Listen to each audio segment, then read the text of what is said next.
unlike going to the movies on a good old Thursday.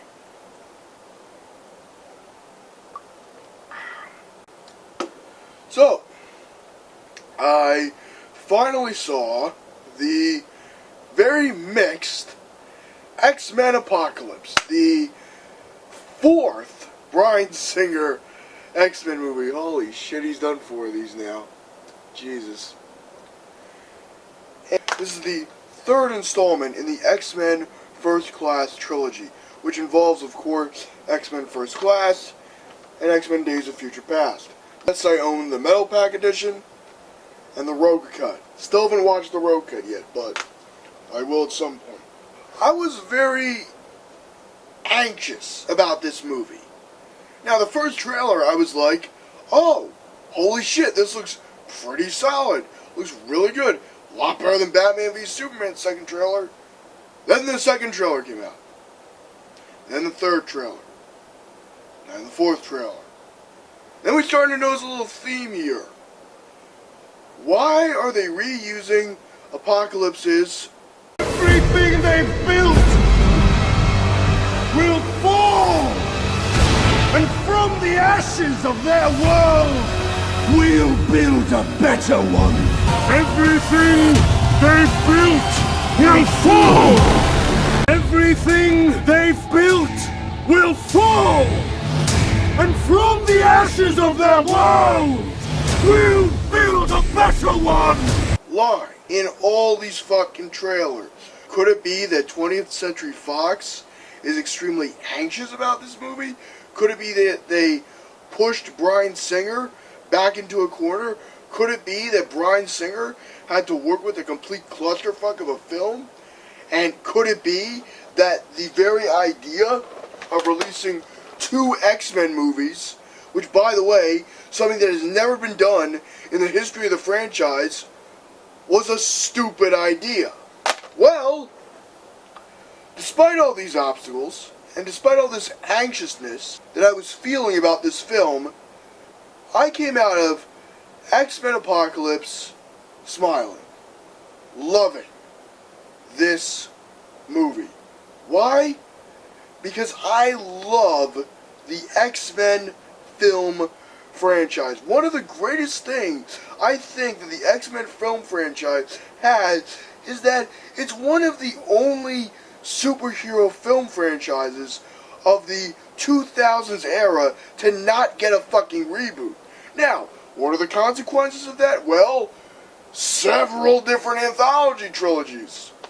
You're like, what? Anthology trilogies? Well, we got the original X-Men trilogy, we got the First Class trilogy, and we got the Wolverine trilogy, which is concluding with Wolverine Old Man Logan, or whatever title they plan on going with. So, one of the things I love about the X-Men movies is that, while it may range in quality, what you can't argue about it is that it might be the truest essence of what a superhero film franchise should be. You've got, like the X-Men comics, you had several different series, several different arcs and storylines, all being in the same movie universe. Despite it coming off as a clusterfuck, I'll give it credit for this. It hasn't been rebooted, and I'm glad it hasn't been rebooted. Even though following the timeline has been a pain in the ass since X-Men Origins Wolverine and X-Men First Class. And to a lesser extent, Days of Future Past. Yes, I know Days of Future Past retconned the original film and the Wolverine movies, but nevertheless, still confusing. But that's not what I'm here to talk about.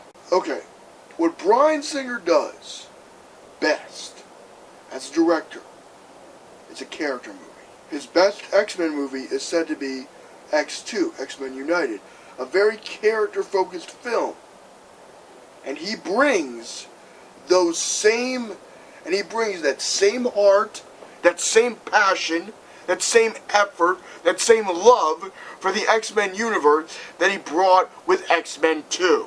Sophie Turner as Jean Grey, amazing. The young guy who played Cyclops, fantastic. Nightcrawler, amazing. Storm, amazing. But, since this is our reintroduction and mild origins of the current X-Men team, how is it? It's pretty goddamn awesome. And I absolutely loved what they did with Magneto. Magneto in this movie is such a tragic villain, okay? He's the Anakin Skywalker of the X-Men universe. A man that has seen so much suffering and death. No matter what incarnation of the character in the movies you go by, there's just the weight of this character.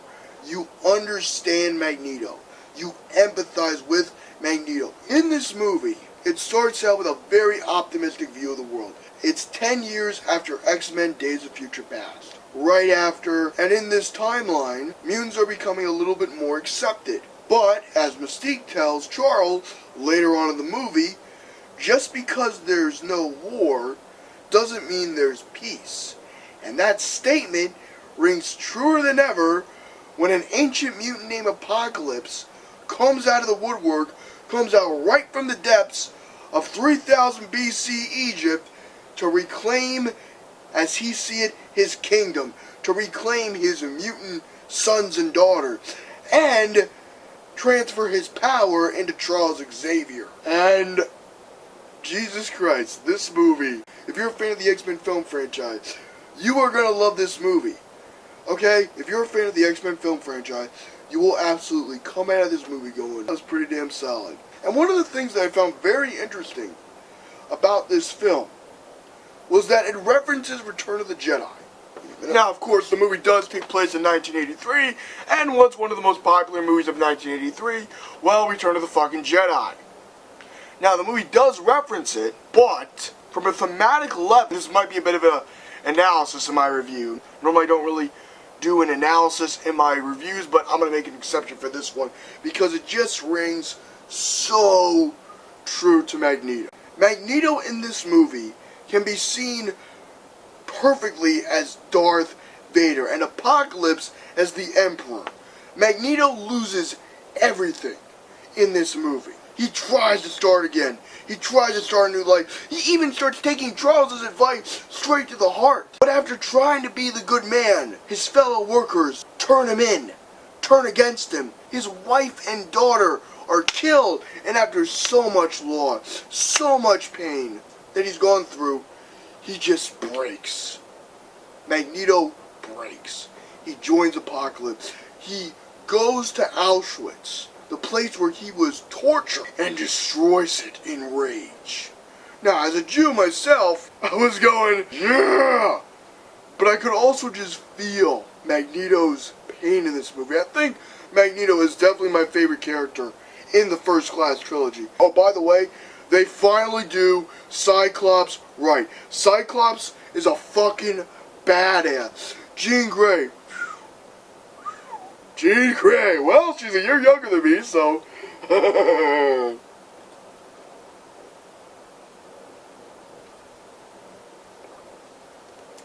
That's a good thing. Okay, but besides from my weird fantasies of hot, badass, overpowered superheroine women being dominatrixes and that fucked up shit, where does X-Men Apocalypse stand within the X-Men universe? Well, after the much beloved and amazing Deadpool, starring Ryan Reynolds, it certainly feels like a big letdown in that regard. But I kind of feel this will be like the Return of the Jedi of this trilogy. I think people will be complaining about it now, but X-Men Apocalypse will be respected better in the future because this movie has so many emotional moments. Because I fell in love with everyone. Chris Tuckman was saying, well, the movie doesn't grab you right away. I'd say if you're a big fan of the X-Men movie universe and have a vague idea of what these characters are and love the First Class trilogy, you're gonna love this fucking movie. It's not as good as First Class. It is the Return of the Jedi of the X-Men movies. So how do I feel about rating this movie now? I want to give myself time to think about this movie before I rate it. Because I feel a rating isn't really meaningful unless you really take away all aspects of this film. Bryan Singer, as I said before, put 110% effort into this movie. I felt he put as much love and passion into this movie as he has done with every X-Men movie that he has been a part of. He handles the lighter tone of this franchise so well, and it feels like he's right in his fucking element. He doesn't need to try to make it serious or grounded in reality anymore. We got the fucking MCU. He goes nuts and he uses it to his fucking advantage. Does the story get a little bit muddled? At points, it's a little bit disjointed because it's trying to focus on so many things. It's trying to focus on Apocalypse. It's trying to focus on Magneto. It's trying to focus on Charles Xavier, building the X-Men, and how all these characters intertwine and meet up and shit. So, while it may have some pacing issues, and while it may not be as strong a movie as X-Men Days of Future Past, I would say this movie is a solid. I'm really torn. I want to give it an 8, but you know what? This is my first impression. As my first impressions go, I will gladly give this movie an 8 out of 10.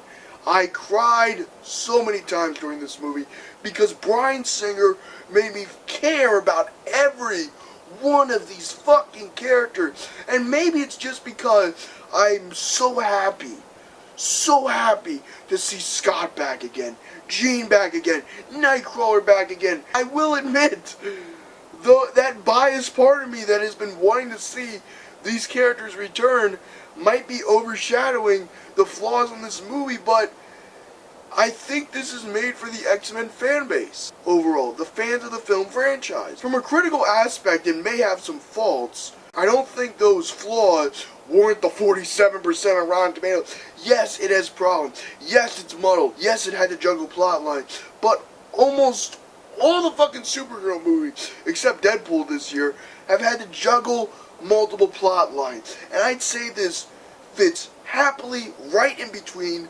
Batman v Superman being here and Civil War being here. You got X-Men Apocalypse right there. Right there. And I'd say it goes with Civil War perfectly. Civil War is the superior film, but this movie is nothing without its merits. I highly recommend you check this movie out and you come into it with an open mind. Or at least with the mindset that this won't be as good as Days of Future Past. This movie does have problems, but those problems do not outshine an amazing directing job by Bryan Singer and some goddamn good acting by McAvoy, Turner, Lawrence, Fassbender, and everyone else involved in this movie. See it, I will happily pick this Blu-ray up when it's announced. Live long and prosper, and have a nice day.